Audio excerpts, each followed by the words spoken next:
Hey, it's Pete's Dude Man, and even though I'm not uploading regular videos right now, I still wanted to at least try to get out the subscriber question video for the month. This is the first video on my new laptop, so hopefully it'll all turn out okay. I still don't have it all quite figured out yet. Our first few questions here are from Blizz M Pokemon Alliance. What is your favorite Kirby hat? Mine is the Snake hat from Super Smash Bros. Brawl because it has a little goatee too. That's a nice detail.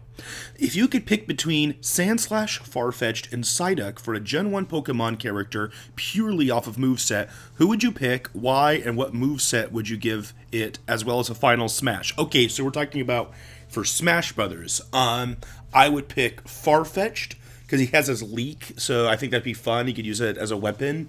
And his moveset could include, like, Swords Dance, Leaf Blade, Sacred Sword, all the sword moves. Maybe Aerial Ace as an up B. Final Smash could be Brave Bird. I don't think there's anything else you could really do for Farfetch'd there. And what is your opinion on my favorite Final Smashes? Bayonetta's, Mega Man's, and Robin's. Bayonetta's is terrifying. I remember the first time I saw it, I was like, whoa! There's actually a video of that on the channel of my first time seeing Bayonetta's Final Smash. If you look that up, it's one of the stream highlights. Mega Man's and Robin's are both cool, but I don't know. I feel like they're both part of ideas that got a little bit overused. Maybe not Mega Man's as much. There's not a whole lot of the cutscene Final Smashes like Captain Falcon's, although that one's really easy to overuse in fighting games. But I don't know, with Robin's, it just seems kind of like Ike's, which they also did with like the Fighter Me and King Dedede and Kirby and Greninja. It was just kind of like, I don't know. I kind of liked it more in Brawl, where it really seemed like every character had a truly unique Final Smash. Like, what if instead, for Robin's Final Smash, instead of doing a big team attack with Chrom, what if you just summoned Chrom, kind of like an assist trophy, and he would just, like, team attack with you? Like, you would just fight like normal, but for a time you had Chrom fighting by your side. Like, I don't know. I like that idea of having more unique Final Smashes, but they changed, like, King Dedede and Luigi and stuff to have things that we've already seen other characters do, and I kind of miss how everyone had a truly unique Final Smash. But I'm just trailing off at a totally different tangent now. There's still really cool Final Smashes. Our next few questions here are from Ridley Crade 187. If they added bone types, wood types, air types, cyber types, and cosmic types to Pokemon, what do you think their super effective advantages and weaknesses should be? That's a lot. I think bone would be good against fire and bad against rock. And then with wood, I'm not sure what I would do differently from that from grass type, because I mean, grass is essentially nature, right? It's not really, there's not really many Pokemon that are literally grass. It's all like, you know, leaves and flowers and trees and stuff. And I don't know what I would do differently. I mean, because wood would still be weak against fire, and it was like, what would it be good against? I would think water, but that already mimics what grass does, so I just don't know what I would do differently with wood. Air types I could see being different from flying types, and maybe they could be good against like ground and electric, and then weak to poison. Cyber types, once again, I have to think it's like, oh, well, it's not steel type. Maybe it could be bad against steel, but then good against electricity. And then cosmic types could be good against fairy and dragon and dark, but then weak against fire, water, and ground. Yeah, I don't know. Man, that's a lot to think about. Is there any animal that you're genuinely afraid of? I don't think there's any animal I'm irrationally afraid of. Like, right, I've said, like, my favorite animals are bears and spiders. But despite that, I mean, if I saw a bear coming at me, you know, that wants to eat me, I'm going to be scared of it. If I saw a spider hissing at me and it's obviously poisonous, I'm going to be scared of it. So, like, I don't think there's any animal that just purely on, oh, it's this type of animal, I'm scared of it. But I'm going to be scared of things that, like, everybody would be scared of.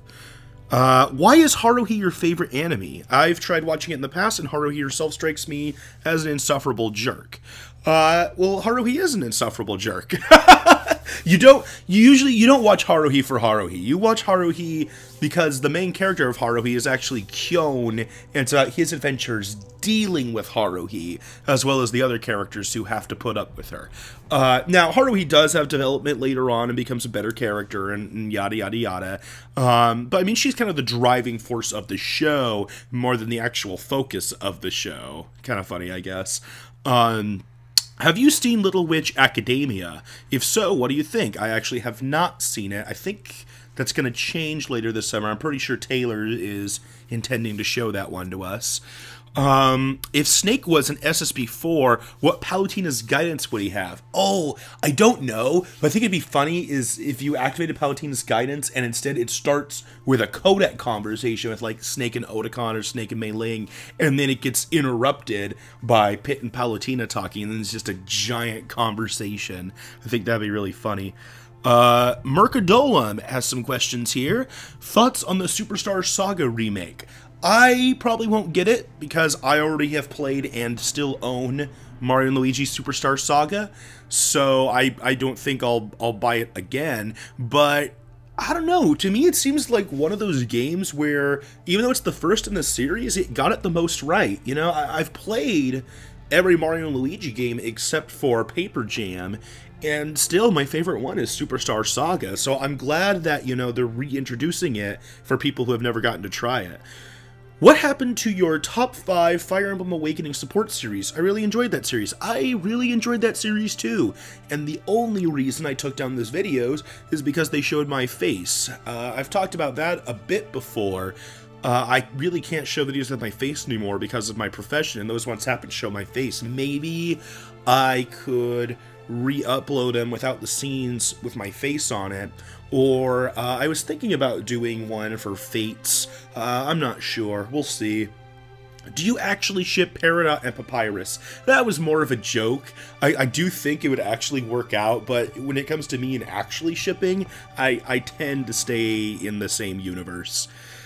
What is your thoughts on Ruby Chibi? It's basically what you'd expect out of a chibi show, right? I mean, a lot of anime with more serious tones have a chibi show that's more lighthearted and funny and just plays jokes based on the normal series. Honestly, I wasn't all that into Ruby Chibi during the first season it had, but it's gotten better. Do you have any amiibo? Not many. I have Luigi, Squeegee Luigi, which was a gift for a Secret Santa. I have Midna and Wolf Link because I have Twilight Princess HD. I have Splatoon Boy because I got it when I got Splatoon. And I want to say that's about it. I might have like one other one I'm forgetting, but I can't think of it. What is your least favorite anime? Obviously, I'm restricted to anime that I've seen, which I'm going to say Bludgeoning Angel Dokuro-chan. I could not get into it. It was too weird for me. I could not get into it. How do you feel about Beetle from the Legend of Zelda series being a potential newcomer for Smash? You can make pretty much any Nintendo character, or pretty much any character, a viable character for Smash. I mean, yes, Beetle is a recurring character, and, like, maybe he could wear his giant backpack around and, like, grab various different weapons and items from the Legend of Zelda series out of it to use and attack with, and it'd be a really workable and fun moveset. Now, that being said, I think there's plenty of characters that should out-prioritize Beetle, either because they're more important or more recurring characters. Well, maybe not more recurring than Beetle. There's a couple. But even though I think Beetle is a workable character, I think you could say that for, like, just about any character. And even though I like Beetle, maybe I even like Beetle as a potential Smash character, there's other Legend of Zelda characters I'd want to see more. Our next couple of questions here are from Waffles the Apprentice. Who is your boy and why is it Guzma? Because he is like the greatest Pokemon villain of all time. Like, I think I'm putting him above Mirror B, but that's still close. I want to see the two of them dance it out. Will you ever revisit your old Phoenix Wright dub series? I'm going to give a tentative no. The files that we had with the original series are way too difficult to work with and somewhere far off I'd have to search for. And also, most of the cast, well, not most of the cast, but a lot of the members of the cast that we use to do the original project are not really in contact with us anymore. So if we were to revisit the Phoenix Wright dub series, we'd probably start all over with our better technology and programs and a cast that we know we're going to be in consistent contact with. Our next few questions here are from Chicken Krispies. What are some of your favorite SpongeBob episodes? The band episode, the Fry Cook games, the Justice League parody episode. Those are the first ones that come to mind for me. What U.S. state would you most and least want to visit? I'd most want to visit New York. Least want to visit, I don't know, anywhere that I have no interest in visiting.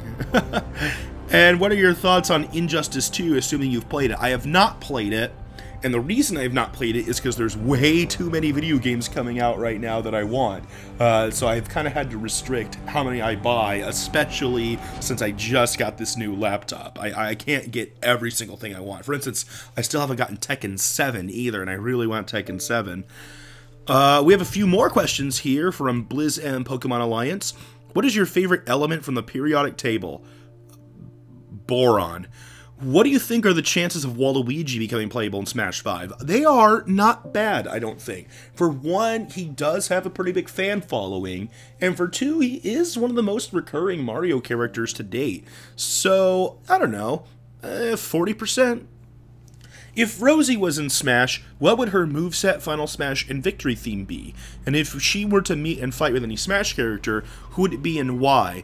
Her moveset would include a lot of punching and throwing things, and her Final Smash would involve her opponent just stopping working, like they just start standing idly, like the opponent's controller trying to control their character doesn't work for a while.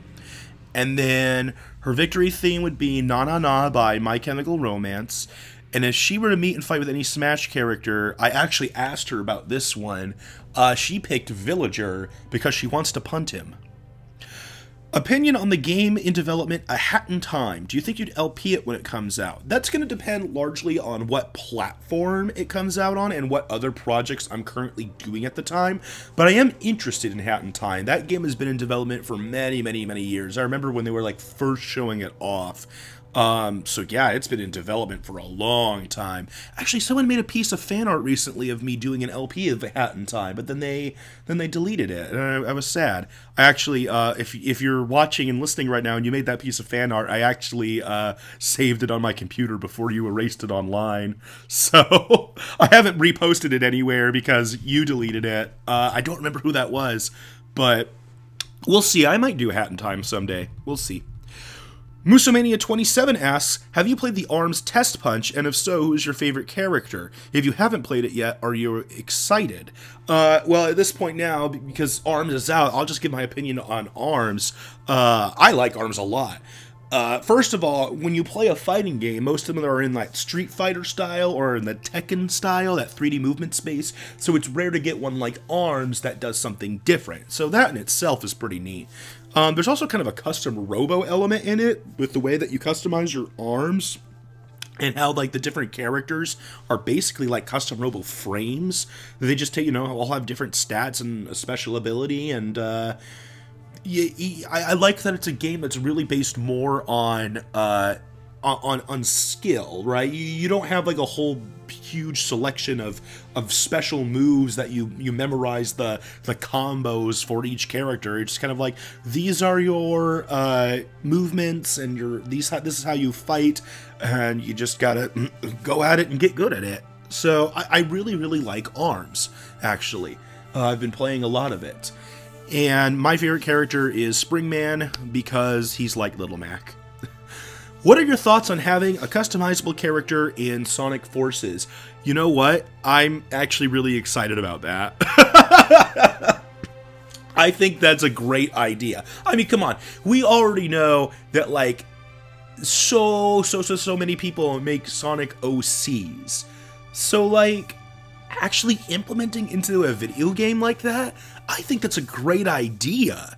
Like, for one, customizable characters are always fun. It's just fun being able to insert yourself or something that you made into a game. It's really great when you can add that level of creativity.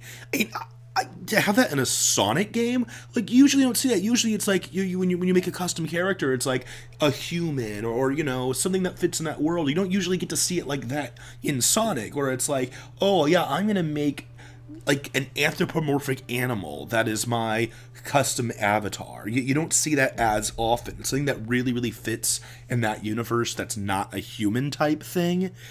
I mean, I guess it's kind of humanoid, but you know what I'm saying. I think that it's a really fun idea. I'm very excited for it.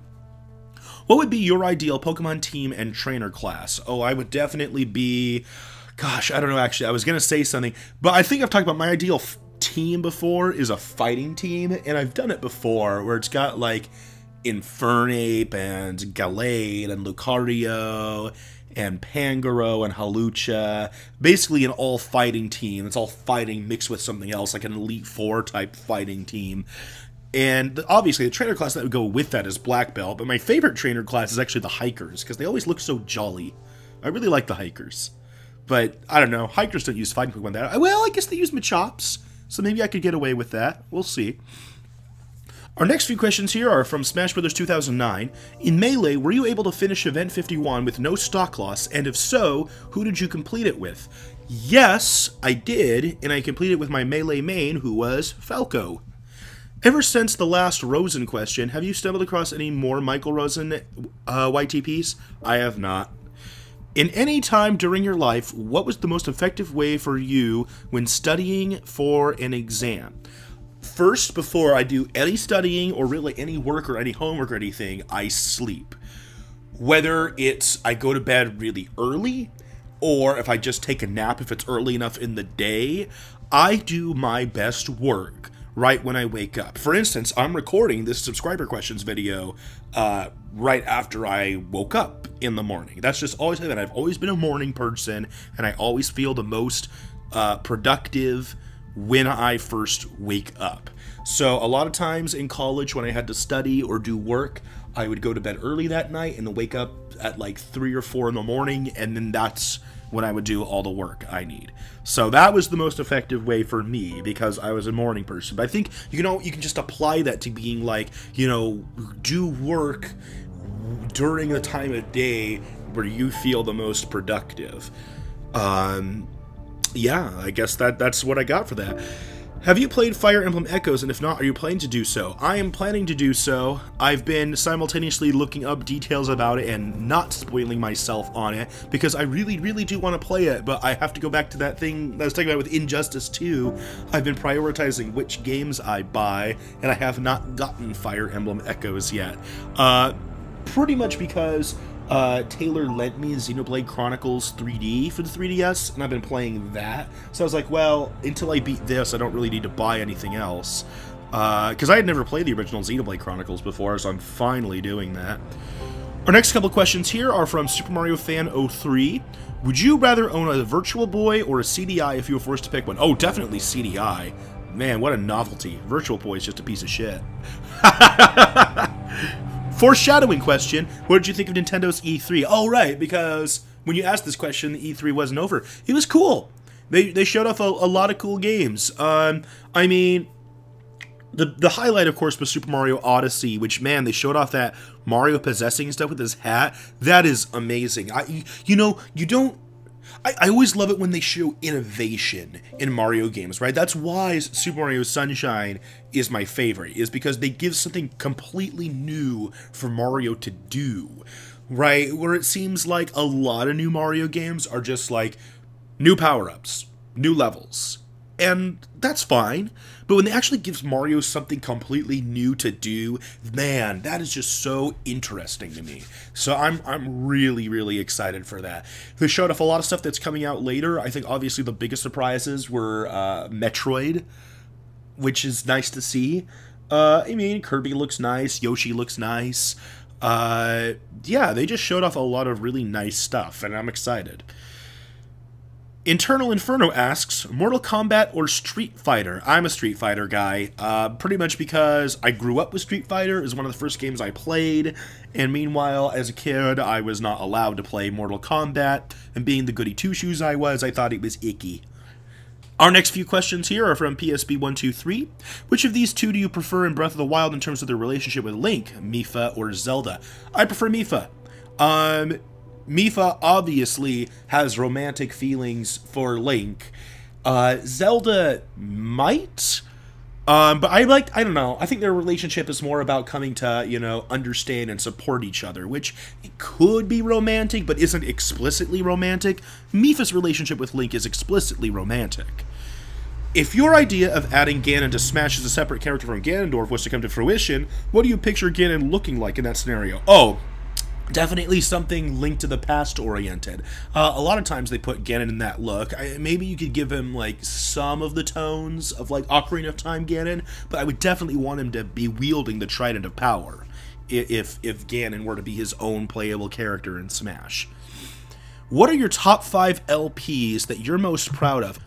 In no particular order, my top 5 are Donkey Kong Country Returns. I always have a lot of fun with any LP I co-op with Taylor. They're, I think, always a lot of fun, and I think it's most highlighted in Donkey Kong Country Returns. We have the same kind of stuff in Little Big Planet 2 and Donkey Kong Country Tropical Freeze, but Donkey Kong Country Returns just had so many funny moments in it. Pokemon Leaf Green, that was just really, really fun. Mass Effect, that one, to me, was just more of an accomplishment. Like, not every single episode was great. I have some particular episodes I would love to redo, but just that I got through it, that I did the entire Mass Effect trilogy with all the DLC in one giant LP. That just felt like such an accomplishment to me. Dragon Ball Xenoverse, that one was just really, really fun. It had a lot of elements I like in it, like, it was kind of fighting game-ish, but it was also a little bit different from this regular stuff that I do in the channel. I don't do a lot of anime-based video games, and the fact that I got to make my own custom character to play as, it just had a lot of elements in it that made it really fun to do. And Amazing Island, because that one, I don't know, that one was probably one of the most fun short LPs I've done. It's like, I got to go, you know, full force creative on it and have a lot of fun every single episode on it. So those are my personal top 5. I know by far my most popular one is Punch-Out Wii, but for me, that's my first one. And, like, I wouldn't mind redoing it because, one, I do like Punch-Out Wii that much, but also because there was a lot of technical problems in it. The picture and audio is not as good as I could make it knowing what I know now. But it was still a fun LP to do. But my top 5 are Donkey Kong Country Returns, Pokemon Leaf Green, Mass Effect Xenoverse, and Amazing Island. And our last question today is from Callum Weatherall. What would be the coolest crossover in Mario? I would say Sonic the Hedgehog. Now, they've done this with Mario and Sonic Olympics, but I want to see like an actual platformer adventure game crossover between Mario and Sonic. That's what I want to see. And with that, leave your questions for August below, and I'll see you guys in a couple weeks when I start uploading regular LPs again. See you then.